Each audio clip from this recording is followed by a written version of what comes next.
ये 2 नंबर तो हेलो लोगोफोर वेलकम बैक टू माय यूट्यूब चैनल तो लोगोफोर नोंथांमोनखौ आंनि बे गोदान भिडिअ फिन खेबसेबाव बयखौबो बरायबाय लोगोफोर तो दिनैनि ब्लगा एसे यूनिक ब्लग आरोना तो लोगोफोर मा होनो दिनै ऐसे लुक्सखौनो चेंज खालामनो नागिरदों आरोना खोबरा का डिज़ाइन जो है वो चेंज करने वाला है दोस्तों आज तो बने रहे वीडियो के साथ तो कैसा लुक्स आते हैं आप लोग देखते रहना कुछ करने वाला है मतलब हम तो इधर हम आ गए घर में ही मतलब बगल में तो लोगोफोर नोंथांमोना एसेबाबो मिथिखाबाय जानांसिगौ दा मा खालामनो नागिरदों तो साफ्रि जानो नागिरदों लोगोफोर साफ्रि तो नैबे खानायखौनो एसे साफ्रि स्टाइल बानायनोसै आरोना लोगोफोर नोंथांमोना मा बुङो नायलांबाय थादोल' मा मा बानायो ओमफ्राय दा जोंना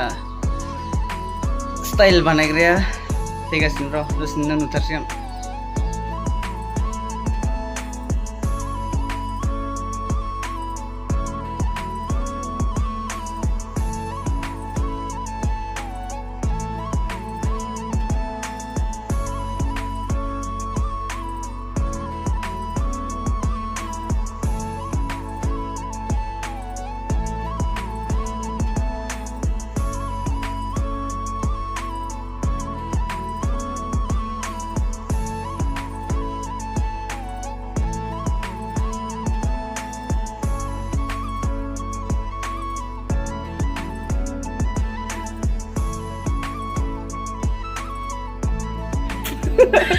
Oh my god.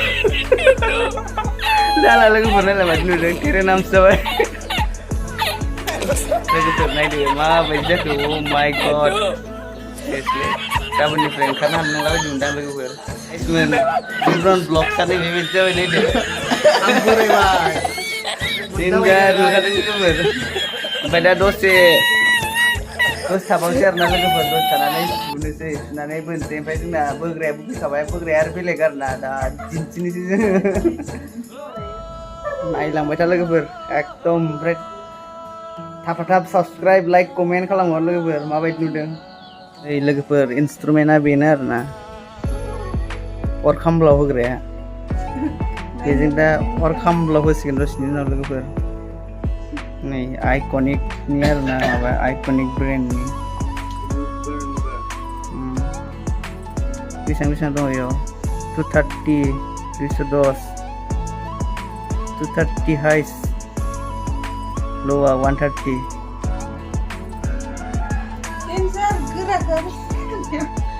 तो लोगोफोर मा होनो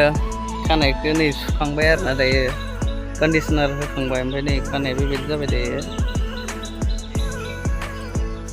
ओमफ्राय दसे थानानै लोगोफोर मा होनो बोनोसै आरोना दा कारेन्टआनो गैया बोनो थाखाय मा जागोन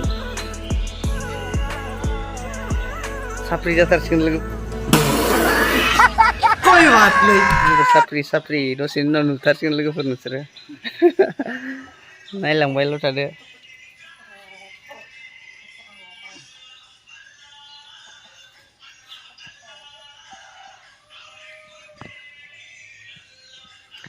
माबायदि नुखो कमेन्टआव लिरहर लोगोफोर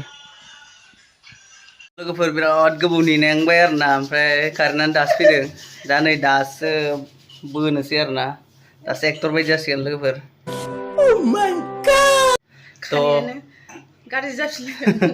खानायानो बोरैबा जाफिनलायबायमोन लोगोफोर थ' नायलांबाय थादो दायो एकदम स्पिडआव देखायनोसै आरोना लोगोफोर भिडिअआ गोलावद्राय जायोना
गाइसमोन माने जोबथारसिगौमोन आरोना एसे दंबावोमोन ओमफ्राय खारना थांबाय आरोना दा ओमफ्राय बेबायदि जाबाय नैलाय नायदो डेन्जार बेलेग लुक जाबाय लोगोफोर र' बायहेरायाव मोजां नायनां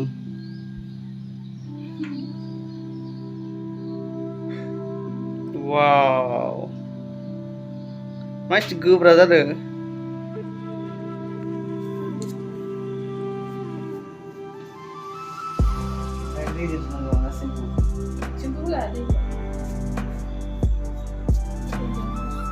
itu hanya nama Ustaz.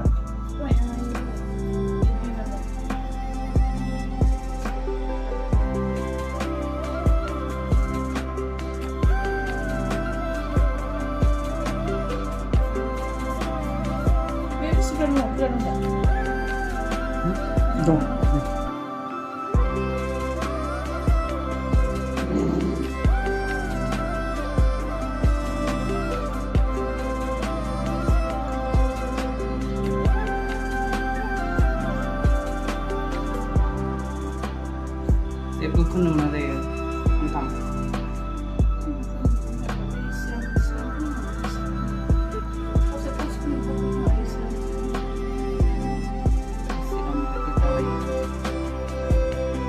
तो लोगोफोर खानाय बोनायनि खामानिया जोब्बाय आरोना ओमफ्राय मा होनो आंनिया खानाया खान्दा नालाय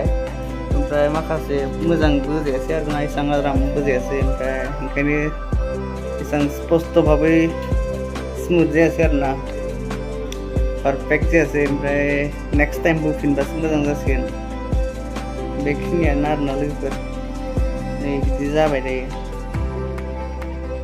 एसे गोलाव जाबावनांगौमोन माने मोजां हाबा नालाय खेबग्राया खस्थ' जायो आरोना खानाय खान्दाबा ओमफ्राय एसे गोलाव जाबा बरिया जायो लोगोफोर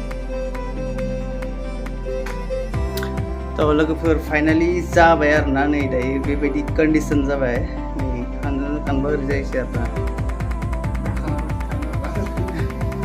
ओमफ्राय नै गायथिं ओरै लाबोबा ओरै जायोसै नै गाइसमोन माय गड आं नंगौना नङा दाउटसो जाबाय मानसिया आंखौनो आङो नायलाय लोगोफोर माय गड ट्रेभिस थ' लोगोफोर मा होनो सोरबाफोर गोसो गुदुं बेफोरबायदि खानाय बोजानो सेंग्रायानो जा सिख्लायानो जा गोसो दङबा माबा कमेन्टआव लिरनानै हर लोगोफोर एकदम 50% डिसकाउन्टआव बोना होगोन आरोना ना बोग्रा थ' फुजानि अफार आरोना लोगोफोर सोरबा बोजानोबा कमेन्टआव लिरनानै हर आङो जगाजग खालामना होगोन आरोना एकदम बेखिनियानो र' ओमफ्राय माखासे बुस्थुफोरखौ एसे नों बायनांगोन आरोना मुलिफोरखौ होनग्राखौ ओमफ्राय बेखिनियानो दिनैनि ब्लगा लोगोफोर ओमफ्राय जोबसिगोन आरोना बेखिनियाव थ' भिडिअखौ फोजोबनोसै लोगोफोर माबायदि नुखो खानायखौ कमेन्टआव लिरहरदो मोजां मोनबायबा लाइक खालामहरदो ओमफ्राय आरो गोदानबा कमेन्ट खालामनानै साबस्क्राइब खालामहरदो लोगोफोर So see you in the next vlog. Bye bye. Hey, see you in the next video.